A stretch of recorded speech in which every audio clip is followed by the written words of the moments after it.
اللہ صلی اللہ علیہ وسلم نے ارشاد فرمایا مسلمان جو توحید پر جس کی موت واقع ہو اللہ نے جہنم کی آگ اس پر حرام کر دی ہے.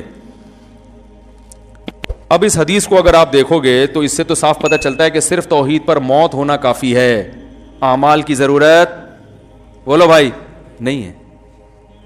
لیکن جب علماء سے پوچھیں گے تو علماء بتائیں گے نہیں بھائی اس سے ملتی جلتی دوسری حدیثیں بھی ہیں جس سے پتہ چلتا ہے کہ جو نماز نہیں پڑھتا اس کو یہ عذاب ہوگا, جو روزہ نہیں رکھتا اس کو یہ عذاب ہوگا. آپ کو پتہ ہے حضرت ابو ہریرہ رضی اللہ تعالی عنہ ایک مرتبہ وہ جا رہے تھے تو انہوں نے حضرت عمر رضی اللہ تعالیٰ عنہ ان کو ملے, وہ حدیث سناتے جا رہے تھے سب کو, من قال لا الہ الا اللہ دخل الجنہ, جس نے کہا کہ اللہ کے سوا کوئی عبادت کے لائق نہیں وہ جنت میں داخل ہوگا. وہ حدیث سنا رہے ہیں سب, حضرت عمر ملے ان کو, حضرت عمر کو بھی انہوں نے حدیث, اور نبی صلی اللہ علیہ وسلم کا جوتا نعلین وہ بطور نعل مبارک بطور دلیل کے بھی کہ میں نے نبی صلی اللہ علیہ وسلم سے یہ حدیث سنی ہے. حضرت عمر ملے نا, حضرت عمر رضی اللہ تعالیٰ عنہ کو بھی انہوں نے حدیث سنائی تو حضرت عمر نے ایسے دھکا دیا, فرماتے ہیں فخررت علی استی, میں کولوں کے بر زمین پہ گرا. حضرت عمر ایسے غضبناک ہوئے اور ان کو یہ حدیث سنانے سے منع کر دیا. کیوں منع کیا؟ کہ لوگ اس پر اعتماد کر لیں گے, لوگ کہیں گے بھائی ہم نے تو سب نے لا الہ الا اللہ پڑھا ہوا ہے, ہم تو سیدھا کہاں جائیں گے جنت میں. اس کا مفہوم نہیں سمجھیں گے کہ یہ تو کلمے کی ایک فضیلت بیان کی جا رہی ہے. میں صبح فجر کے بعد روزانہ ایک حدیث کی تعلیم کرتا ہوں. آج میں نے 2 حدیثیں چھوڑ دی ہیں. ریاض الصالحین کی میں تعلیم کرتا ہوں نا فجر کی نماز کے بعد اپنی مسجد میں, ریاض الصالحین سے آج میں نے جان کر 2 حدیثیں چھوڑی ہیں. کیوں چھوڑی ہیں؟ میں نے کہا ان کا مفہوم بیان کرنے میں بہت ٹائم لگے گا اور اگر تشریح نہیں کی تو لوگ حدیث کا مطلب غلط سمجھیں گے. اب میں سنا دیتا ہوں وہ حدیث آپ کو, کیونکہ میں تھوڑا اس کو ڈیفائن بھی کر سکتا ہوں. رسول اللہ صلی اللہ علیہ وسلم نے فرمایا کہ اگر تم لوگ سب گناہ چھوڑ دو, کوئی بھی گناہ نہ کرے, اللہ اس قوم کو ختم کر دے گا. اگر دنیا میں سارے مسلمان سب ٹھیک ہو جائیں, سارے لوگ مسلمان ہو جائیں اور سب ٹھیک سب نیک بن جائیں تو اللہ سب کو کیا کر دے گا؟ مار دے گا. اور ایسے لوگ پیدا کرے گا جو گناہ کریں اور پھر اللہ سے توبہ کریں. اب میں نے یہ حدیث نہیں سنائی آج, میں نے کہا اس سے گناہوں پر کیا ہوں گے, لوگ جری ہو جائیں گے. اب تو ایسے ہی گناہ کر رہے ہیں کہ اچھا اللہ کو گناہ اتنے پسند ہیں کہ نیک آدمی کو تو اللہ ویسے ہی مار دیں. بھائی اگر اللہ کو گناہ پسند ہوتے تو اللہ گناہگاروں کو جہنم میں ڈالتا ہے. بھائی یہ اصل میں توبہ کی فضیلت پر ہے, یہ گناہ چھڑوانے کے لیے ہے, کیونکہ گناہ تو کوئی نہ کوئی کسی نہ کسی درجے میں کر ہی رہا ہوتا ہے نا. تو ان کو تسلی دی جا رہی ہے کہ بھائی توبہ اتنی بڑی نیکی ہے کہ اللہ کو اس زمین پر توبہ والی نیکی بھی چاہیے. سمجھ آ رہی ہے بات؟ تو اگر کسی سے گناہ ہو گیا تو مایوس نہ ہو, توبہ کر کے توبہ والی نیکی کا آپشن اس کے پاس ہے. اور یہ نیکی اللہ کو اتنی محبوب ہے کہ دنیا میں اگر یہ نیکی ختم ہو گئی توبہ والی نیکی تو اللہ کو ایسے لوگ پسند ہے ہی نہیں. اللہ تو چاہتے ہیں کہ گڑ گڑاؤ میرے سامنے تاکہ مجھے معاف کرنے میں مزہ بھی تو آئے نا. رحمت تو جب ہی ظاہر ہوگی جب تمہاری حرکتوں کی وجہ سے جہنم واجب ہو چکی تھی, مگر میں اپنی رحمت سے اس کو معاف کر دوں تو مزہ آتا ہے مجھے معاف کرنے میں. وہ معاف کرنے کا مزہ جب آئے گا جب غلطی بھی تو ہو تم سے, غلطی نہیں ہو رہی, سارے نیک نیٹ کلین بولیں گے اللہ ہم تو اتنے اچھے تھے ہمیں تو ایسی جنت میں بھیج. کیا خیال ہے بھائی؟ باپ رحم دل ہے, کیا مطلب؟ بیٹے سے غلطیاں ہوتی ہیں اگنور کرتا ہے, تب بیٹا تعریف کرے یار میرا ابا بہت اچھا ہے. اگر آپ صبح شام ابا ابا کرتے رہتے ہو, ہر وقت ابا کی خدمت میں, ابا کے پاؤں دبا رہے ہو, ابا کی شلوار استری کر رہے ہو, ابا کی قمیض استری کر رہے ہو, ابا کی پگڑی استری, اگر پگڑی پہنتے ہیں, آج کل کے ابا پگڑیاں کہاں پہنتے ہیں, تو پینٹ استری کی آپ نے ابا کی, سارا خیال ہر وقت ابا میرے ابا میرے ابا. تو ابا نے بھی آپ سے ذرا تمیز سے بات کر لی, میرا بیٹا بہت اچھا. تو آپ بولے کہ بھائی ہم بھی ابا کے ساتھ اتنے اچھے ہیں تو ابا بھی ہمارے ساتھ ظاہر اچھا ہی. آج کل کون ابا کے ساتھ اچھا ہوتا ہے؟ تو میں جب اتنا اچھا ہوں تو ابا کا اتنا حق تو بنتا ہے کہ ہمیں بھی ابا اپریشیٹ کریں. لیکن آپ نالائق, اور باپ ہر جگہ آپ کے آگے آ کے کھڑا ہوتا ہے, کہہ رہے بھائی نالائق ہے لیکن ہے تو اپنا ہی نا. کیا خیال ہے؟ پھر آپ میں اگر غیرت ہوگی تو آپ باپ سے محبت کرو گے, یار ابا نے میری بڑی بڑی غلطیوں کو معاف کیا, آج میں اگر اس اسٹیج پہ پہنچا ہوں تو میری غلطیوں پہ ابا نے پردہ بھی ڈالا ہے, مجھے لوگوں کے سامنے ذلیل بھی نہیں کیا. جب لوگوں کے ساتھ آتا ہوں تو تعریف کرتے ہیں میرا بڑا ہونہار بیٹا ہے, حالانکہ مجھے پتا ہے میں کیسا ہوں. ایک وقت آئے گا آپ کا دل ابا کے لیے پگھل جائے گا. تو اللہ پتہ ہے کیا چاہتے ہیں بندوں سے؟ اللہ کہتے ہیں یار نماز بھی پڑھو, روزہ بھی رکھو, سب کچھ ہے, لیکن پہلے محبت تو کرو. یہ خشک نمازیں نہیں چاہیے اللہ کو, یہ خشک روزے نہیں چاہیے. اللہ کو چاہیے اللہ کی محبت میں دھڑکنے والا دل. وہ دل جب ہی دھڑکتا ہے جب انسان سے اگر گناہ ہو جائے اور اسے پتا ہے میرے لیے جہنم کی آگ ہے, گناہ ہے, میرے پاس کوئی آپشن نہیں ہے, اللہ سے گڑ گڑاتا ہے اللہ معاف کر دے معاف کر دے, تو اللہ کو اتنا مزہ آتا ہے کہ بھائی سزا بنتی تھی مگر میں کیا کر رہا ہوں, معاف کر رہا ہوں اس کو. یہ شان جب ہی ظاہر ہوگی جب گناہ بھی تو ہو. کیسی پیاری حدیث ہے, رسول اللہ صلی اللہ علیہ وسلم نے فرمایا جب کسی بندے سے گناہ ہوتا ہے تو وہ اللہ کے وہ آتا ہے توبہ کرنے کے لیے, یہ کل پڑھوں گا ریاض الصالحین نا, اگلا کل والا نمبر اس حدیث کا ہے. تو وہ جب آتا ہے اللہ کے سامنے توبہ کرتا ہے کہ اللہ مجھ سے گناہ ہو گیا مجھے معاف کر دے, تو اللہ تعالیٰ فرشتوں سے کہتے ہیں دیکھو اے فرشتوں اس بندے سے گناہ ہوا, بہت سوں سے گناہ ہوتے ہیں, اس سے بھی ہوا, بہت سے میرے پاس معافی مانگنے نہیں آئے, یہ آیا ہے. کیوں؟ اس لیے کہ اس کو پتا ہے ان لہو ربن, اس کا ایک رب ہے جو اس گناہ پر اس کو سزا بھی دے سکتا ہے اور اس گناہ کو معاف بھی کر سکتا ہے, اس کو پتا ہے. یہ اس جذبے سے آیا ہے, ورنہ یہ بھی نہ آتا تو کیا ہو جاتا, کوئی سزا تھوڑی ملتی ہے فوراً. بھائی گناہ پہ فوراً شرابی بھی گھوم رہے ہیں, کوئی فوراً سزا ملتی ہے؟ چور بھی گھوم رہے ہیں, ڈاکو بھی گھوم رہے ہیں, قاتل بھی گھوم رہے ہیں, ماں باپ کے نافرمان, بلکہ زیادہ ترقی کر رہے ہوتے ہیں. آدمی وہ فضائل ہی سنا رہا ہوتا ہے بیٹھ کے, ایسا ہی ہے نا. کیا خیال ہے بھائی, جان بنتی ہے نا زیادہ کھانے پینے سے, تو بہت سی دفعہ تو حلال سے ہی بن جاتی ہے, لیکن اکثر اوقات بھائی آپ دیکھ لو جنہوں نے ماشاءاللہ اللہ بچائے حرام کا پیسہ جنہوں نے کھایا ان کی صحت ہی الگ الگ چہرے سے پتہ چل رہا ہوتا ہے ان کے. تو کتنے لوگ ہیں, اللہ تعالیٰ فرشتوں سے کتنے لوگ ہیں گناہ ہوتے ہیں, یا تو فوراً سزا مل رہی ہوتی ہے نا, پھر تو سارے آ جاتے ہیں, سب کو پتا ہے اب سزا ملنے والی ہے, سب گرفتاریاں دے رہے ہوتے اللہ کے پاس آ کے, اللہ مار دے, اللہ سزا دے دے. لیکن اللہ کو دیکھا ہم میں سے کسی نے نہیں ہے, اور گناہ پہ دنیا میں کوئی سزا بھی نہیں مل رہی ہوتی, ٹھیک ہے نا. تو اللہ فرماتے ہیں اس کو پتا ہے کہ سزا میرا رب مجھے دے گا, وہ قدرت رکھتا ہے, اور اس سے بڑی بات یہ کہ معاف بھی وہی کر سکتا ہے. جرم اس کا کیا تو معافی بھی کس کے ہاتھ میں ہے, اس کے ہاتھ. لا ملجا ولا منجا منک الا الیک, حدیث میں دعا سکھائی ہے, اے اللہ تجھ سے بھاگنے کی جگہ بھی تیرے پاس ہی ہے. یعنی دیکھو کسی ڈاکو سے بچ کے بھاگو تو تھانے میں چلے جاؤ, علاقے کے ناظم کے پاس چلے جاؤ, لیکن اگر ڈاکو بہت طاقتور ہے تو آپ کو پتا ہے میں کہیں بھی بچ کے نہیں بھاگ سکتا, اب تو میرے لیے موت ہے. تو اللہ تعالیٰ تو اپنے بندوں پر مہربان ہے, لیکن اللہ تعالیٰ سزا بھی دیتا ہے. اس نے بتایا کہ میں نے قوم عاد قوم سمود کو تباہ کر دیا, فرعون کو دریا میں غرق کر دیا اور جہنم کی آگ بنائی اس نے.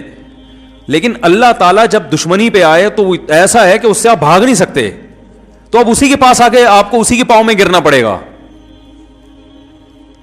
ایک واقعہ ہم نے بعض بزرگوں سے سنا ہے, اس کی سند کی مجھے تحقیق نہیں ہے. لوگ کہتے ہیں سند کی تحقیق نہیں ہے تو سنا کیوں رہے ہو, یہی بتانے کے لیے سنا رہے ہیں کہ جب سند کی تحقیق نہیں ہے تو یہ واقعہ اتنی اہمیت کا حامل نہیں ہے کہ اس کی تحقیق کی جائے. ہم اپنا ٹائم ان فضول چیزوں میں ضائع نہیں کرتے. یا کوئی فقہی مسئلہ ہو نا پھر تو ٹھیک ہے, یہ کہہ سکتے ہیں کہ جب سند کی تحقیق نہیں ہے تو یہ تو جھوٹا قصہ ہو گیا. جھوٹا اس لیے نہیں کہ بتا رہا ہوں کہ تحقیق نہیں ہے تو جھوٹا بھی ہو سکتا ہے, سمجھ میں آ رہی ہو بات. تو سب سوال پیدا ہوتا ہے جب یہ مستند نہیں ہے تو سنا کیوں رہے ہو, عبرت کے لیے, کیونکہ بعض فرضی واقعات بھی ہوتے ہیں لیکن ان کا مضمون درست ہوتا ہے, اس سے جو میسج جا رہا ہوتا ہے وہ میسج کیا ہوتا ہے, صحیح جا رہا ہوتا ہے, اس لیے سنایا جا رہا ہے. ہر چیز کا نا ایک پوری ڈیٹیل بتانی پڑتی ہے ورنہ کلپ آ جائے گا ایک. تو کہتے ہیں کہ حضرت موسیٰ علیہ السلام سے کسی نے پوچھا کہ یہ جو حوادث ہیں حادثات ہیں اگر یہ تیر ہوں اور چلانے والا اللہ ہو تو ان تیروں سے بچنا کیسے ممکن ہے؟ بھائی یہ تیر اللہ کے ہاتھ میں ہو, کمان اللہ کے ہاتھ میں ہو, اور یعنی وہ حوادث کی یہ تیر ہوں جو حوادث کی شکل میں ہم پر آ رہے ہوں, تو اس حادثات سے بچنا ممکن ہے؟ تو کہتے ہیں موسیٰ علیہ السلام نے کہا ایک ہی طریقہ ہے کہ جو جس کے ہاتھ میں کمان ہے اس سے دوستی کر لو. کیا خیال ہے بھائی, اس کے علاوہ آپ کے پاس کوئی آپشن نہیں ہے. تو جو محلے کا دادا ہوتا ہے نا, یا تو آپ اس سے بڑے دادا بن جاؤ. کیا خیال ہے؟ ایک دفعہ یہاں کوئی محلے کے بڑے دادا تھے, مجھے لوگوں نے کہا اس کے خلاف بیان کریں. میں نے کہا جب میں اس سے بڑا دادا بنوں گا تو اس کے خلاف بیان کروں گا. مجھے جب تک اس محلے میں رہنا ہے تو مجھے بلا وجہ دادا گیری کرنے کی ضرورت. لوگ کہتے ہیں نا حق بات آپ ممبر ڈنکے کی چوٹ پہ بیان کر دو. میں نہیں بیان کرتا بھائی حق بات ڈنکے کی چوٹ پہ. میں پہلے دیکھتا ہوں کہ لوگوں میں اس حق کو برداشت کرنے کا تحمل ہے, ایک بات, بلکہ اس سے پہلے دیکھتا ہوں کہ میں خود بھی اس حق کو برداشت کر سکتا ہوں کہ نہیں کر سکتا. یہ جو ڈنکے کی چوٹ پہ اکثر حق بیان کر رہے ہوتے ہیں نا, تو یہ اکثر لوگ یہ اس قسم کا حق بیان کر رہے ہوتے ہیں کہ ان کے پہلے سے کسی محلے کے دادا سے بڑے تعلقات ہوتے ہیں, جن کو انہوں نے بیان بتایا ہوتا ہے میں یہ بولنے والا ہوں, بچا لو گے, وہ کہے ہاں بچا لیں گے, تو بول دے. ہمیں تو کوئی ہے ہی نہیں اس طرح کا, ہم تو کسی سے تعلق رکھتے ہی نہیں ہیں. ہاں کسی کے خوف سے غلط بیانی کرنا حرام ہے, یعنی آپ کسی محلے کے دادا کے ڈر سے غلط بات اس کے بارے میں بتا دو, یا جھوٹی تعریفیں شروع کر دو, یا لالچ میں آ کے لوگوں کو غلط گائیڈ کرو, یہ حرام ہے. خاموشی کی شریعت نے اجازت دی ہے, غلط بیانی کی شریعت نے اجازت نہیں دی ہے. غلط بیانی نہیں کرتا, بسا اوقات میں خاموش ہو جاتا ہوں کہ بھائی اس ٹاپک پر بات مت کرو, کیونکہ لوگوں میں برداشت نہیں کر پائیں گے یا غلط رخ پہ لے جائیں گے. تو یہ تو مصلحت ہے, یہ تو حکمت ہے, یہ تھوڑی کہ جہاں جاؤ جو چاہے جا کے بول دو. اب مجھے بتاؤ, ایک آدمی میں کو زنا کا خوف ہے, شہوت اس میں اتنی بھر گئی, اب وہ کہیں رشتہ لے کے جاتا ہے, لڑکی کے ابا سے کہتا ہے کہ میں نکاح کرنا چاہتا ہوں. وہ نہیں, کیوں کر رہے ہو؟ بھائی میں شہوت سے میرا دماغ خراب ہو گیا ہے اور مجھے زنا کے بڑے خطرات ہیں اور میں بڑا پریشان ہوں, تو میں اس لیے چاہ رہا ہوں کہ میں آپ کی بچی سے شادی کروں, اور وہ ہے بڑی خوبصورت, تو میرا خیال ہے کہ وہاں میں شادی کروں گا تو میرا دماغ جو ہے نا ادھر ادھر جانے سے بچ جائے گا. وہ دے گا رشتہ؟ دفع ہو یہاں سے. بات تو حق ہے اور شریعت میں جائز بھی ہے, لیکن یہ حق بیانی آپ بھی نہیں افورڈ کر سکتے, کوئی بھی نہیں افورڈ کر سکتا. بھائی یہ بات آپ کے دل میں ہے, اس کو رکھو, کچھ اور بات کرو اس کے سامنے. وہی نکاح سنت ہے, نبی صلی اللہ علیہ وسلم کی ترغیب ہے, اس لیے کرنا چاہ رہا ہوں. اس طرح کی باتیں آپ کرو گے تو یہ منافقت نہیں کہلائے گی, یہ مصلحت کہلائے گی. ہر بات ہر جگہ کہنے کی نہیں ہوتی. ایک صاحب نے ایک شادی کی تو مجھے بتایا کہ میں نے نکاح کا پیغام بھیجا اور ان کو میں نے پہلے بتا دیا کہ میں 4 کروں گا. تو میں نے کہا واقعی آپ کریں گے؟ کہہ رہے میرا ارادہ تو نہیں ہے, لیکن میں نے احتیاطاً بتا دیا. نہیں 4 نہیں, سوری 2 کروں گا. میں تو 4 کی ایک دم دماغ ادھر چلا جاتا ہے ہمارا. اس نے کہا کہ میں نے ان کو پہلے بتا دیا, میں ہو سکتا ہے دوسری بھی کروں. تو میں نے کہا آپ نے ان کو, آپ کا واقعی ارادہ ہے؟ اگر ارادہ ہو پھر تو چلو ٹھیک ہے. کہہ رہے نہیں میرا ارادہ تو نہیں ہے, لیکن میں نے احتیاطاً بتا دیا. میں نے کہا کیوں؟ کہہ رہے بھائی ہو سکتا ہے میری بیوی وہ جو ہے ایسی نکلے کہ بد اخلاق ہو اور مجھے ضرورت پڑ جائے دوسری شادی کی. بھائی عورتیں بد اخلاق بھی نکلتی ہیں, کچھ ایسی ہوتی ہیں جو بانجھ ہوتی ہیں, اولاد نہیں ہو سکتا ہے شادی کے بعد پتہ چلے بانجھ ہے. میں نے کہا بہت اچھا کیا آپ نے, بڑی زبردست کلیریفیکیشن کر دیا آپ نے. میں نے کہا لڑکی کے ابا کو میں کہوں گا کہ آپ کو بھی بتا دیں کہ ہو سکتا ہے ہم آپ سے طلاق لے لیں. بھائی ہم شادی تو کر رہے ہیں, لیکن اس بات کا امکان ہے کہ ہم آپ سے طلاق لے کے اس کی کہیں اور شادی کر دیں. آپ پوچھو کیوں؟ بھائی ہو سکتا ہے آپ چرسی نکلو. کیا خیال ہے آپ کو؟ نہیں میں تو چرس نہیں پیتا, میرا لیبارٹری ٹیسٹ کروا لیں. بھائی ہو سکتا ہے بعد میں چرسی بن جاؤ. ہو سکنے پر تو یار دنیا میں بہت کچھ ہو سکتا ہے, ابھی جو ہے اس کے حساب سے بات کرو نا. میں نے کہا آپ کا ارادہ ہے نہیں, خام خامے وہ رشتہ توڑ دیا انہوں نے. وہ بالکل صحیح کیا لڑکی کے ابا نے, بہت اچھا کیا توڑ کے. میں نے کہا کوئی بھی ہوتا رشتہ توڑتا ہے بلا وجہ, ہو سکتا ہے ہو سکتا ہے. ایک صاحب تھے وہ پولیو کے خطروں کے بہت خلاف تھے, میرے دوست تھے کیا ہیں ابھی بھی. تو ان کا کہیں رشتہ, ان کو بیچاروں کو کہیں رشتہ نہیں مل رہا تھا, تو مجھے سفارشی بنا کے لے گئے. کہیں کوئی لڑکی کا رشتہ آیا ان کے لیے, تو مجھے سفارشی بنا کے لے گئے کہ آپ بھی چلیں, تھوڑا تھا آپ تھوڑے سے مشہور آدمی ہیں تو میری سفارش کر دیا گیا تو چانس زیادہ ہے. میں نے کہا چل بھائی ٹھیک ہے لے چلتے ہیں. ہم چلے گئے وہاں, تو وہ لڑکی کے والد بھائی وغیرہ آ کے بیٹھے, مجھے بڑی عزت دی انہوں نے. میں نے کہا ہمارے دوست ہیں نکاح کرنا چاہتے ہیں آپ کی بچی سے, اس سلسلے میں ہم حاضر ہوئے تھے. انہوں نے کہا ٹھیک ہے جی, بھی ایجوکیشن کیا ہے وغیرہ وغیرہ جو پوچھا جاتا ہے. اس دوران پھر وہ جب بات مکمل ہوئی تو وہ کہنے لگے دیکھیں میں جب نکاح کروں گا تو میں پہلے ایک بات بتا دوں کہ میں بچوں کو پولیو کے خطرے نہیں پلاؤں گا.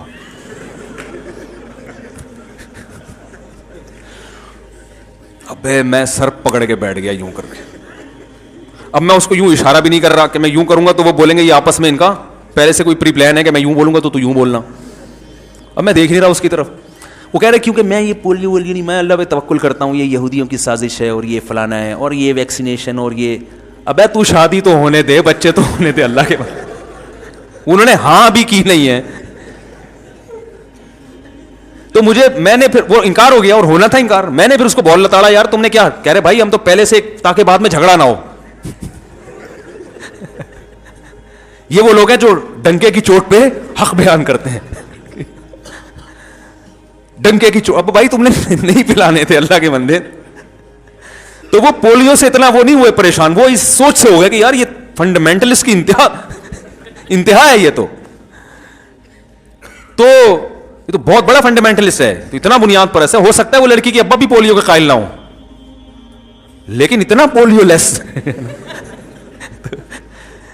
تو ہر چیز ہر بیان کرنے کی نہیں ہوتی. بہت ساری چیزیں ٹھیک آپ کی رائے میں ٹھیک ہوتی ہیں, اور یہ تھوڑی کہ وہ تھی, یہ بات بھی انہی کی رائے میں ٹھیک تھی نا, ہر آدمی اس سے متفق تھوڑی ہے. تو کیا بات چل رہی تھی یار, جلدی سے بات کو سمیٹیں, بڑی بکھر رہی ہیں ادھر ادھر باتیں جا رہی ہیں. انہوں نے تو انکار کر دیا, وہ کہاں پولیو والے سے کرتے یار, خود سوچو یار. کوئی بھی نہیں کرتا, بولتا کیا ہے پاگل ہے, کیا کر رہا ہے بھائی تو ہاں حضرت موسیٰ علیہ السلام کا میں بتا رہا تھا کہ بھائی اگر آپ یعنی تیروں سے بچنا آپ کے لیے جب ہی ممکن ہے جب تیر چلانے والے سے دوستی کر لو. تو جب تیر چلانے والے سے دوستی کرو گے تو معاملہ سیٹ ہو جائے گا. تو اللہ کا معاملہ بھی ایسا ہے کہ حدیث میں آتا ہے جب کوئی گناہ کرتا ہے تو اب اس کے پاس آپشن کیا ہے, اللہ سے بچ کے جانا کس کے پاس ہے, اللہ ہی کو منانا ہے کہ اللہ تجھے ستایا تو اب تو ہی معاف کر سکتا ہے. تو اللہ کو یہ ادا اتنی پسند آتی, گناہ کرنا پسند نہیں آتا اللہ کو, غضب آتا ہے اس پہ, گناہ سے پلٹنا پسند آتا ہے. اب اس نیت سے کوئی گناہ کرے کہ میں پہلے گناہ کروں گا تاکہ پلٹ کے اللہ کو راضی کروں تو وہ بیوقوف ہے. بھائی اس کی مثال علماء یہ دیتے ہیں کہ جب آپ کا زخم بھرتا ہے تو والدین خوش ہوتے ہیں نا, آپ بھی خوش ہوتے ہو, لیکن آپ اس نیت سے زخمی کرو اپنے آپ کو دوبارہ کہ پہلی دفعہ جب مجھے زخم ہوا تھا تو جب میں ٹھیک ہوا تھا تو بڑی خوشی ہوئی تھی, اب میں دوبارہ اپنے ہاتھ کاٹتا ہوں تاکہ میں ٹھیک ہوں تو مجھے خوشی ہو, تو یہ پرلے درجے کا بیوقوف ہے, حماقت. ابے بھائی تو پہلے سے ٹھیک ہے تو خراب کیوں کر رہے ہیں اپنے آپ کو. تو اسی طرح علماء کہتے ہیں گناہ ہو گیا تو توبہ کرو, توبہ کی نیت سے گناہ کرنا یہ پرلے درجے کی حماقت اور بیوقوفی ہے. اس کے بہت نقصانات ہیں, وہ نقصانات کیا ہیں ایک الگ ٹاپک ہے. تو اللہ کو توبہ اتنی پسند, حدیث میں آتا ہے جب توبہ کرتے ہیں اللہ کہتے ہیں دیکھو اس کو پتہ ہے کہ میں ہوں معاف کرنے والا, تو اللہ کیا کرتے ہیں, معاف کرتے ہیں. فرشتوں سے کہتے ہیں گواہ رہو. نبی نے فرمایا پھر دوبارہ اس سے غلطی ہو جاتی ہے. اب یہ پھر پریشان ہوتا ہے, یار میں نے تو اللہ سے معاہدہ کیا تھا اب نہیں کروں گا, اب دوبارہ ہو گیا. تو یہ پھر اللہ کے پاس آتا ہے, اللہ معاف کر دے. تو اللہ کہتے ہیں دیکھو دوبارہ غلطی ہوئی ہے, اب یہ پہلے سے بھی بڑا جرم ہے, ایک تو گناہ, اوپر سے اللہ سے کیا ہوا ایگریمنٹ توڑا اس نے, لیکن اس کو پتہ ہے اس گناہ پر بھی سزا دے گا کون, اللہ, اور معاف کون کر سکتا ہے, اللہ. تو اس جذبے سے دوبارہ معافی مانگ رہا ہے, بار بار آتا ہے, بار بار معافی مانگتا ہے. اللہ ہر دفعہ فرشتوں کو یہ کہہ کے معاف کرتے ہیں اس نے نہ مجھے دیکھا نہ میرے عذاب کو دیکھا. اس گڑگڑانے کو اللہ پسند کرتے ہیں. تو اس لیے حدیث میں آتا ہے سارے اگر نیک پرہیزگار بن جائیں اللہ سب کو ختم کرے گا, ایسے لوگ پیدا کرے گا جو غلطی کریں اور پھر اللہ سے توبہ کریں. اس کا مطلب یہ نہیں ہے کہ اب آپ غلطیاں, کیونکہ ہم میں سے ہر شخص بہت سی غلطیاں کر چکا ہے, اب آپ کو نئی غلطی جو ہے نا معاشرے میں جو ہے وہ اس کا تعارف کروانے کی ضرورت نہیں ہے. تو توبہ کی ترغیب ہے, یہ غلطیاں کرنے کی ترغیب, اس کو نبی صلی اللہ علیہ وسلم نے اس انداز سے ڈیفائن کیا ہے, اس انداز سے سمجھایا ہے تاکہ توبہ کی, ورنہ ایسا ہوگا نہیں. تو یہ توبہ کی اتنی بڑی فضیلت ہے. اب اگر آپ ادھوری حدیث سنیں گے نا تو فوراً لوگوں کا ذہن کہاں جاتا ہے, گناہ کی طرف, کہ یار گناہ کوئی اتنی بڑی چیز نہیں ہے. بھائی گناہ بہت بری چیز ہے, قتل پر کتنی شدید وعیدیں ہیں, نماز قضا کرنے پر. زنا اللہ کو اگر پسند ہوتا تو اللہ یہ کہتے کہ زانی کو چوک میں کھڑا کر کے 100 کوڑے مارو. اللہ تو ستار ہے نا, گناہوں پہ پردہ ڈالنے والا, لیکن زانی کا جرم گواہوں سے ثابت ہو گیا, اللہ کہتے ہیں نا نا نا, چوک پہ لا کے اس کو 100 کوڑے مارو. شادی شدہ تو سنسار کر دو, پتھروں سے مار کے ہلاک کر دو. اس سے پتہ چلتا ہے اللہ کو گناہ پہ ذرا بھی خوشی نہیں ہوتی, گناہ سے توبہ پہ خوشی ہوتی ہے اللہ تعالیٰ کو. تو میں یہ عرض کر رہا تھا کہ چاہے حدیث ہو, چاہے میڈیکل سائنس کی کوئی خبر ہو, چاہے سیاست کی کوئی خبر ہو, یا ملک میں کوئی ایسی خبر ہو کہ یہ ہونے والا ہے, تو وہ خبر ہمیشہ متعلقہ امور کے جو ماہرین ہیں ان تک لوٹائی جائے گی, ان سے ریسرچ کی جائے گی. آپ بتائیں ڈاکٹر صاحب, یہ جو گردوں کے بارے میں خبر آئی ہے کہ انسان کے 3 گردے ہوتے ہیں اور واٹس ایپ پہ بڑی گھوم رہی ہے, آپ اس سے متفق ہیں یا نہیں ہے؟ ٹھیک ہے نا, ٹھیک ہے. اور فلاں جو خبر آئی ہے کہ کوئی حکمت سے متعلق ہو تو کسی بڑے حکیم سے پوچھا جائے, یا سیاست سے متعلق ہو تو جو سیاسی امور کے ماہرین ہیں ان سے پوچھا جائے. تو جس کسی شخصیت سے متعلق خبر ہو تو اس شخصیت سے پوچھا جائے, اس شخص سے پوچھا جائے کہ آپ خود اس بارے میں کیا کہتے ہیں, آپ نے ایسا کہا ہے. کسی ادارے کا فتویٰ ہو تو اس ادارے سے پوچھا جائے کہ آپ نے واقعی ایسا فتویٰ دیا بھی ہے یا نہیں دیا.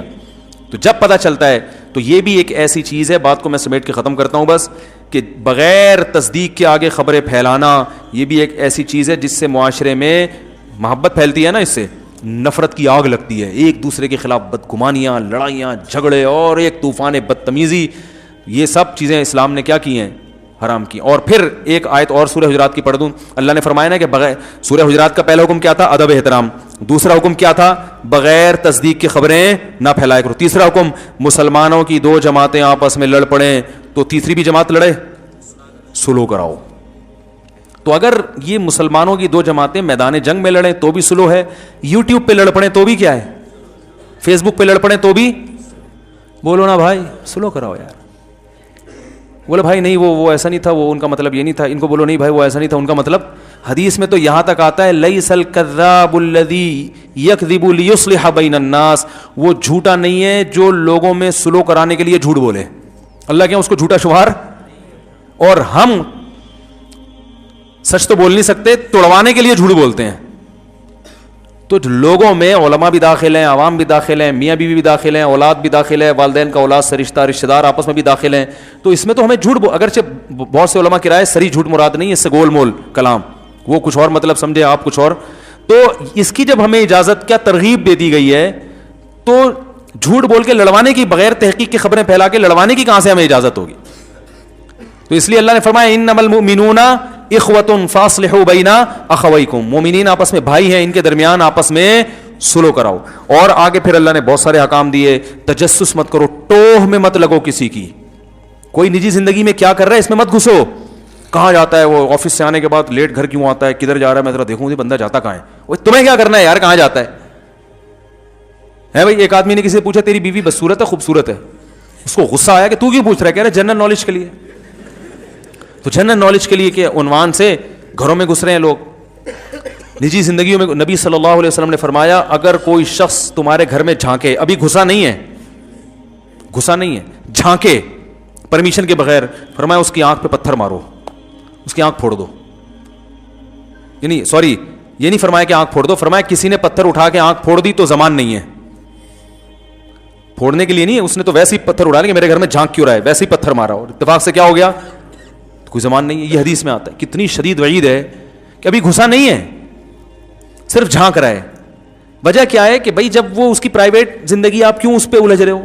اور آپ بتاؤ ہمارے یہاں یوٹیوب پہ جب کسی کو عزتوں کو اچھالا جاتا ہے تو ان کے گھریلو حالات ڈسکس کیے جاتے ہیں کہ نہیں, ابے فلاں نے اپنی بیوی کو طلاق دے دی ہے, پتہ ہے کیوں دی ہے, ابے فلاں تو فلاں کی لیڈی کو لے کے بھاگ گیا, ابے یہ جو فلاں نے شادی کی مجھے پتا ہے سیٹنگ کی شادی ہے یہ. بھائی اتنی باتیں گھروں میں گھس رہے ہیں, ریکیاں کر رہے ہیں, یہ کہاں سے آ رہا ہے, کدھر جا رہا ہے, یہ کیا کر رہا ہے, یہ کیوں کر رہا ہے, یہ نجی زندگی لوگوں کی تبصرہ. اچھا پھر اس میں بھی یہ اکثر یہ کیا ہوتا ہے کہ یہ جو مشہور لوگ ہوتے ہیں نا, ان کی میاں بیوی میں علیحدگی ہوتی ہے تو ان کی عورتیں آ کے پھر کلپ ریکارڈ کرواتی ہیں, انٹرویو دیتی ہیں, میرے میاں نے یہ ظلم کیا, میرے میاں نے یہ ظلم کیا. لوگوں نے میاں کو گالیاں دی ہوئی ہوتی ہیں نیچے.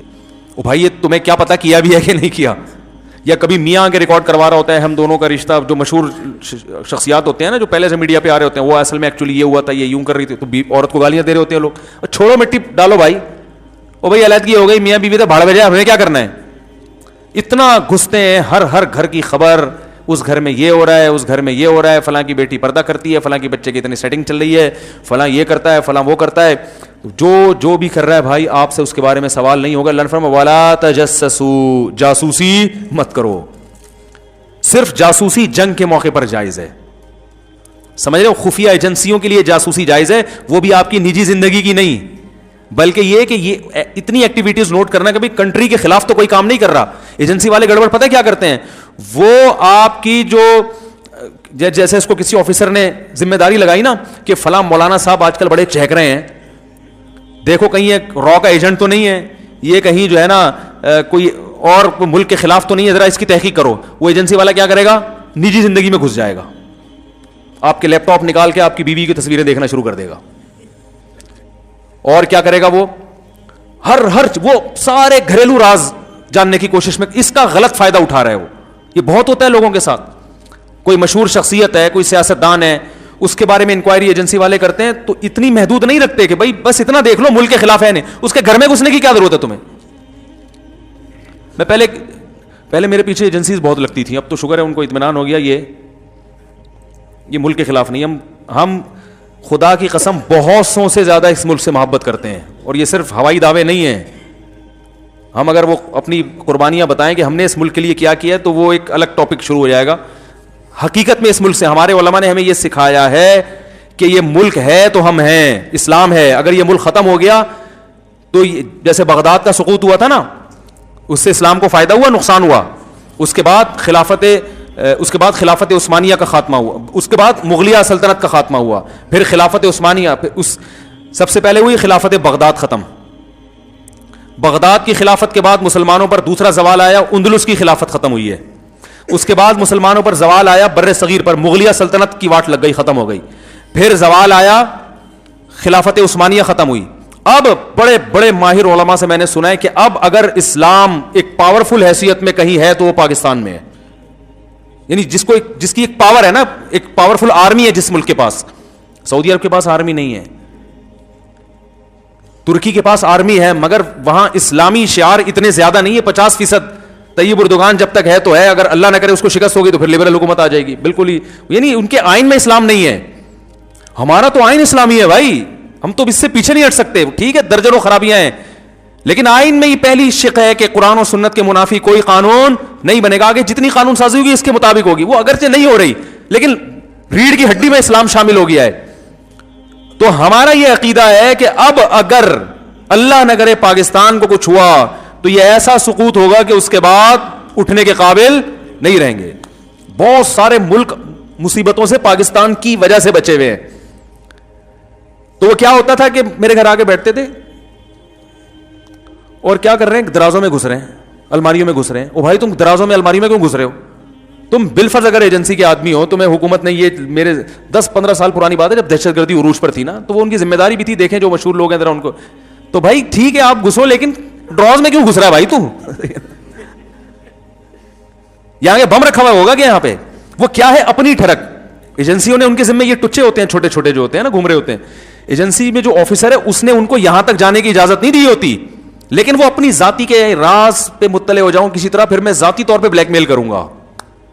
سمجھ رہے ہیں نا, کمپیوٹر میں گھس رہا ہے, کبھی کیا کر رہا ہے, کیا میں اندازہ ہو جاتا ہے بندہ ٹھیک نہیں ہے. یہ بھی ممکن ہے ایجنسی کا نہ ہو, ویسے ہی کوئی بندہ آ گیا ہو, آپ کسی کو مہمان کے طور پہ کمرے میں بٹھا کے جائیں اور وہ آپ کی ڈرازیں کھول کے چیک کرنا شروع کر دے. آپ چائے بنانے کے لیے گئے اور وہ, تو یہ گھٹیا اور نیچ حرکت ہے یا نہیں ہے؟ بھائی تمہیں یہاں بٹھا گئے ہیں, تمیز سے بیٹھو یار.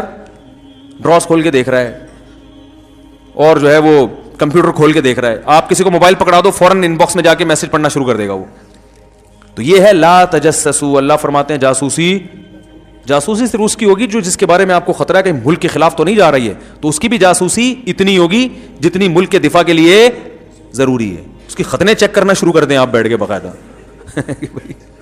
چلو خطنے اس نیت سے کہ کہیں ایسا نہ ہو کہ وہاں کا ایجنٹ ہو, وہ بھی چلتا ہے. تو یہ کر رہے ہیں لوگ یہ کام. تو یہ ہے تجسس, یہ اسلام میں کیا ہے, حرام ہے. ایک دفعہ کیا ہوا, ہمارے پڑوس میں نا کھڑکی کھلتی ہے, یعنی ہمارے مین گیٹ سے دوسری طرف, وہ ہماری کھڑکی نہیں, ان کی کھڑکی ہماری طرف کھلتی ہے, ہمارے گھر کی طرف نہیں, دروازے کی طرف. تو ادھر ٹی وی چل رہا تھا.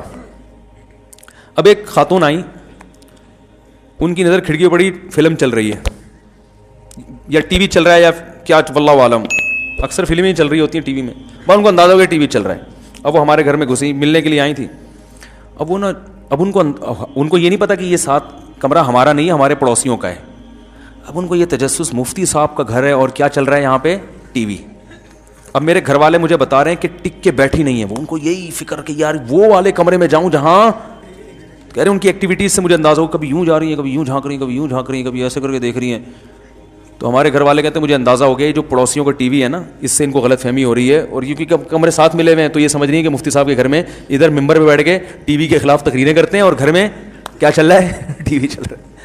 تو گھر والوں نے کو بتا دیا کہ یہ جو آپ یوں کر رہی ہیں نا, یہ ان کا ٹی وی ہمارا نہیں ہے, دوبارہ جا کے اچھی طرح سے دیکھ لیں, ایسا نہ وہاں جا کے خبریں پھیلانے.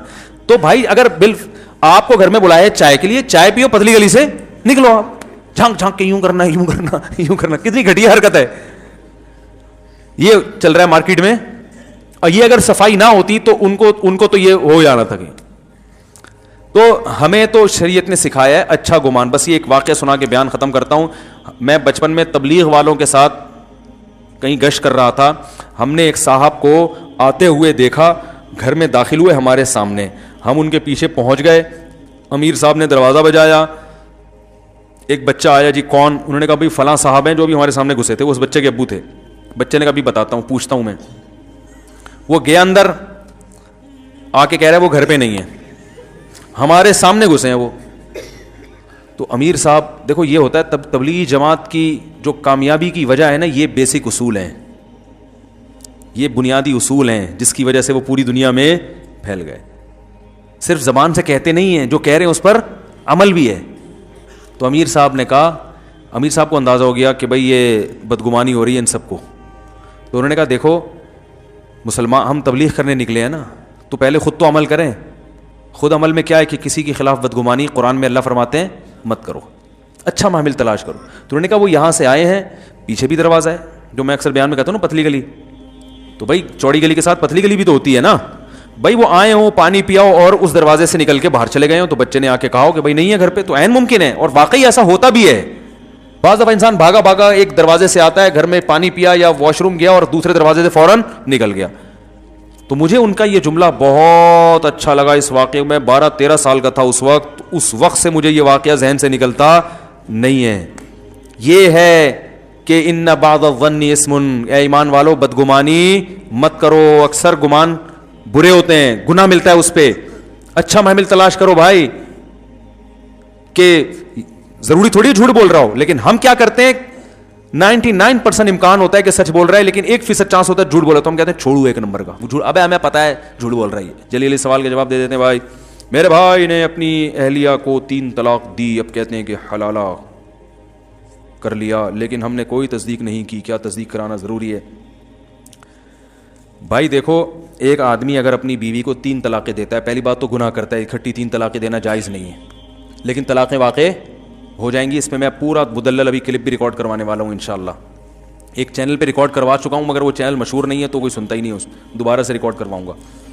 میرے یہ علمی بیانات ہوتے, یہ جو میرے بیانات ہوتے ہیں نا, یہ واضح نصیحت ہے, اس پر کسی کے علم کو نہ پرکھا کریں آپ بیٹھ کے, سمجھ رہے ہو. جو میرے جو تحقیقی بیانات ہیں یا میری تحقیقی مقالے ہیں وہ الگ ہیں, اس کا اسٹائل بولو بھائی الگ ہوتا ہے. ان کو مقالے میرے پڑھے ہیں آپ, ریسرچ پہ تحقیقی جو مقالے میں نے لکھے ہیں, اس کے بعد آپ فیصلہ کریں کہ قدوری پڑھانے کی طاقت ہے یا نہیں. ہو سکتا ہے میں بالکل قدوری بھی نہ پڑھا سکتا ہوں, لیکن آپ پہلے ریسرچ کر لیں, اس کے بعد آپ فیصلہ کریں. واضح نصیحت والے بیانات سے نہیں پرکھا جاتا کسی کی علمیت کو, وہ تحقیقی میدان وہ الگ ہوتا ہے. اچھا میرے بھائی, تو یاد رکھو جس نے بھی 3 طلاقیں دی بیوی کو, تو طلاقیں دے کے پہلی بات تو برا کام کیا, 3 جائز نہیں ہے. پھر عورت نے اگر حلالہ کیا ہے تو یہ پری پلان حلالہ تھا تو حرام ہے. پری پلان کا مطلب عدت گزرنے کے بعد اس خاتون نے کسی مرد سے نکاح کیا اور پہلے سے ایگریمنٹ کیا کہ آپ نکاح کے بعد ہم بستری کے بعد مجھے طلاق دے دو گے, تو یہ ایگریمنٹ کی وجہ سے یہ حلالہ کیا ہو گیا, لعنتی عمل ہو گیا. رسول اللہ صلی اللہ علیہ وسلم نے ارشاد فرمایا لعن اللہ المحلل والمحلل له, حلالہ کرنے والے اور جس کے لیے کیا جا رہا ہے ان دونوں پر اللہ کی لعنت. جس کے لیے کیا جا رہا ہے وجہ اس کی یہی ہے کہ وہ بھی اس میں پلان کا حصہ بنتا ہے. وہ کہتا ہے میری بیوی سے تم شادی کرو اور پھر یوں کر دینا, پھر یوں کر, ایگریمنٹ ہوتا ہے. اگر ایگریمنٹ نہیں تھا, اچھا حلال پھر بھی ہو جائے گی, کیونکہ نبی نے اس کو بھی حلال کرنے والا ہی کہا ہے. جس حلالے پر لعنت کی ہے لعنت تو ہوگی, لیکن بیوی طلاق کے بعد پہلے شوہر کے لیے حلال بہرحال ہو جائے گی. یہ حدیث سے پتہ چلتا ہے, کیونکہ آپ نے فرمایا حلال کروانے, محلل کہتے ہیں حلال کروانا, حلالہ کروانا تو ہم نے بتایا نا, لعن اللہ المحللہ. نبی نے فرمایا وہ شخص جو اس عورت کو پہلے شوہر کے لیے حلال کرے اس پر بھی لعنت, اور جس کے لیے حلال کیا ہے اس پر بھی پتہ ہے حلال تو ہو گیا ہی نا. نہیں آئی بات میرا خیال ہے, لیکن غلط طریقے سے کیا ہے تو اس عمل پر لعنت ہوگی, مگر حلال ہو جائے گی. اب یہ اس عورت کے لیے دوسرے شوہر سے طلاق لینے کے بعد عدت کے بعد پہلے شوہر سے نکاح حلال ہو جائے گا, یہ تو حدیث سے پتہ چل رہا ہے. سمجھ میں آ رہی ہے بات؟ لیکن یہ عمل ایگریمنٹ کر کے کیا تو کیا ہو جائے گا, حرام, ناجائز, گناہ ملے گا اس پہ. اور اگر بغیر ایگریمنٹ کے کیا ہے تو کوئی گناہ نہیں ہے. لوگ ہر قسم کے حلالے کو لعنت کا عمل کہتے ہیں, یہ تو قرآن کے خلاف ہے. قرآن میں اللہ کا ارشاد ہے فَإِن طَلَّقَهَا, مرد اگر زوجہ کو تیسری طلاق دے دے, فلا تحل له من بعد حتى تنكح زوجا غيره, تو یہ عورت اس تیسری طلاق کے بعد پہلے شوہر کے لیے حلال نہیں ہے جب تک کہ یہ کسی دوسرے مرد سے نکاح نہ کر لے. اور حدیث میں آتا ہے صرف نکاح نہیں بلکہ ہم بستری بھی ہو. آگے قرآن کہہ رہا ہے فإن طلقها, اس کے بعد اگر چاہے وہ فوراً بعد ہو, 1 سال کے بعد ہو, 20 سال کے بعد ہو, قرآن نے ایسی کوئی شرط نہیں لگائی ہے. میں دوبارہ آیت پڑھ لوں, فإن طلقها, اگر شوہر نے تیسری طلاق دے دی, فلا تحل له من بعد, تو یہ عورت اس تیسری طلاق کے بعد شوہر کے لیے حلال نہیں ہے, حتی, یہاں تک کہ, یعنی کب حلال ہوگی اللہ وہ وجہ بیان کر رہے ہیں, تنکیحا زوجا غیرہ, پہلے شوہر کے علاوہ کسی اور سے نکاح کر لے. فإن, پس اگر اس نکاح کے بعد, اور حدیث میں آتا ہے صرف نکاح نہیں بلکہ ہم بستری بھی, اس ہم بستری اور نکاح کے بعد فإن طلقها, یہ دوسرا طلاق دے دے, اگلی رات کو دے دے, 1 گھنٹے بعد دے دے, آدھے گھنٹے بعد دے دے, 15 منٹ بعد طلاق دے دے, 10 منٹ بعد طلاق دے دے, 10 سال کے بعد طلاق دے دے, ایسی کوئی تفصیل قرآن نے بیان نہیں کی ہے. چاہے 10 منٹ کے بعد طلاق دے دے, ہم بستری کی, ہم بستری کرتے ہی طلاق دے دے, اللہ فرماتے ہیں فلا جناح علیہما ان یتراجعا, تو پرانے والے میاں اور اس پرانی بیوی جو ہے نا اس کی, ان دونوں کے لیے کوئی گناہ نہیں ہے اس میں ان یتراجعا کہ یہ دوبارہ شادی کر لیں آپس میں. بات آ رہی ہے سمجھ میں؟ تو بھائی آپ غیرت اور کے جوش میں آ کے شریعت کو تبدیل کرنے کی کوشش نہ کریں. بہت سے لوگ کیا کرتے ہیں, وہ 3 طلاقوں کا جہاں مسئلہ ہے کہ وہ حلالہ تو لعنت ہے, حلالہ تو یہ ہے, تو حلالہ کروا دیا, حلالہ کر. او بھائی جان, اگر قرآن, اگر یہ حلالہ لعنتی عمل ہوتا تو قرآن کیوں اس کو بیان کرتا؟ حدیث میں لعنت ہے, قرآن میں اس کی اجازت ہے, تو پتہ چلا حدیث والا حلالہ کچھ اور ہے, قرآن والا حلالہ کچھ اور ہے. پری پلان حلالہ ہے, وہ لعنت ہے. پلان یعنی پری پلان سے مراد ایگریمنٹ, ایگریمنٹ نہیں ہے. تو پھر اگر دوسرا شوہر ہم بستری کرنے کے فوراً بعد طلاق دے دے تو بھی عورت پہلے شوہر سے نکاح کر سکتی ہے. بات آ رہی ہے سمجھ میں؟ اچھا, یہ بھی جائز ہے کہ عورت نے پہلے سے ایگریمنٹ نہیں کیا, شوہر دوسرے شوہر ہیں جب بیوی سے ہم بستری کی, تو عورت کے لیے یہ بھی حلال ہے کہ فوراً طلاق مانگ بھی لے. اس کے ناجائز ہونے کی بھی قرآن و سنت میں کوئی دلیل نہیں ہے. طلاق عورت اگر بغیر کسی ریزن کے مانگے نا اپنے شوہر سے تو گناہ ہے. ایسی عورتوں کو منافقات میں شامل کیا گیا ہے جو جنت کی خوشبو بھی نہیں پائیں گی. لیکن اگر کسی ریزن کی وجہ سے مانگ رہی ہے تو اسلام میں یہ غلط, بولو نا بھائی, نہیں ہے.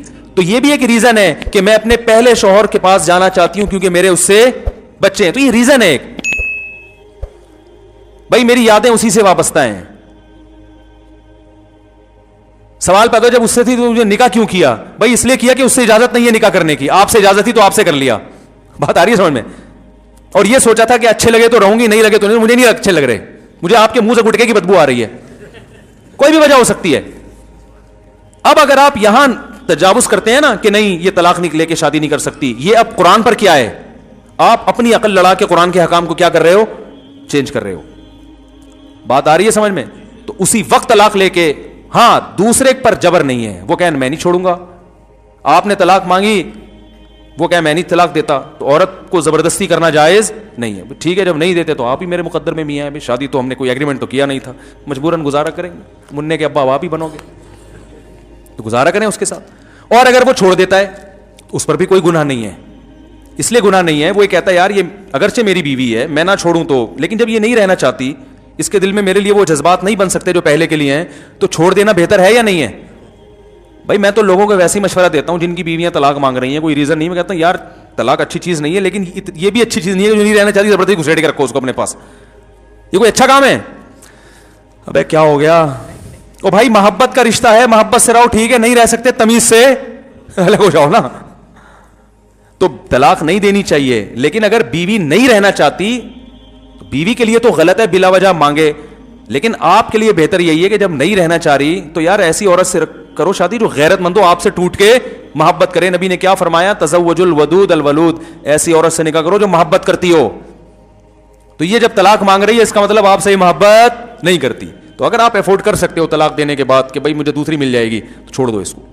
اور اگر نہیں آپ کہیں یار میں تو اس سے بھی جاؤں گا, ٹھیک ہے نا, مجھے ویسے ہی کوئی لفٹ نہیں کرائے گا معاشرے میں, پھر بے شک نہ چھوڑو. آپ بولو بھائی ٹھیک ہے تمہیں میں سمجھ میں نہیں آ رہا لیکن مجھے تم ہی سمجھ میں آ رہی ہو, تمہارے علاوہ مجھے کوئی سمجھ میں. تو اختیار تو اللہ نے مرد کو دیا ہے نا,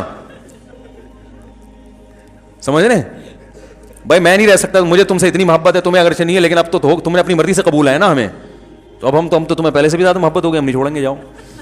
تو بعض دفعہ مرد ایسا ہوتا ہے, ایک صحابی نبی کے پاس ہے, انہوں نے اپنی زوجہ کے بارے میں بتایا کہ کچھ ایسی حرکتیں بتائیں ان کی جو نازیبہ ہوتی ہیں, تو آپ صلی اللہ علیہ وسلم فرمایا ان کو طلاق دے دو. تو آپ نے حدیث کا مفہوم بیان کر رہا ہوں, آپ ان صحابی نے عرض کیا یا رسول اللہ میں بہت زیادہ محبت کرتا ہوں. آپ نے فرمایا ٹھیک ہے پھر مت دو. مطلب یہ کہ وہ عورت ایسی ہے کہ وہ رکھنے کے قابل نہیں ہے, لیکن اب تمہیں عشق کی حد تک محبت ہو گئی ہے تو ایسا نہ ہو کہ برائی میں نہ پڑ جاؤ کسی نا. ایسی عورت کو چھوڑو گے تو اب تمہیں اس ڈیزائن کی دوسری ملے گی نہیں, وہ زیادہ خوبصورت تھی یا کیا مسئلہ تھا اس میں, تو پھر تمہیں وہی. ایک صاحب کی بیوی بد اخلاق تھی مگر خوبصورت بہت تھی, تو انہوں نے اپنی بیوی کو طلاق دے دی.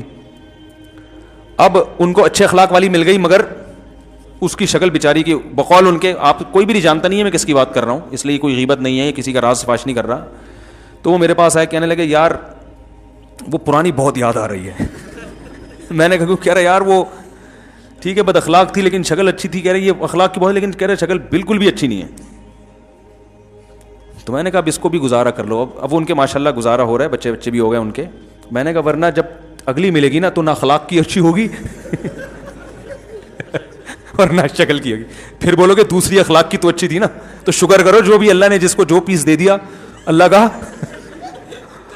شکر ادا کرے, جو ملا صبر کرو شکر کرو. دنیا میں سارے مزے دنیا میں نہیں ہوتے,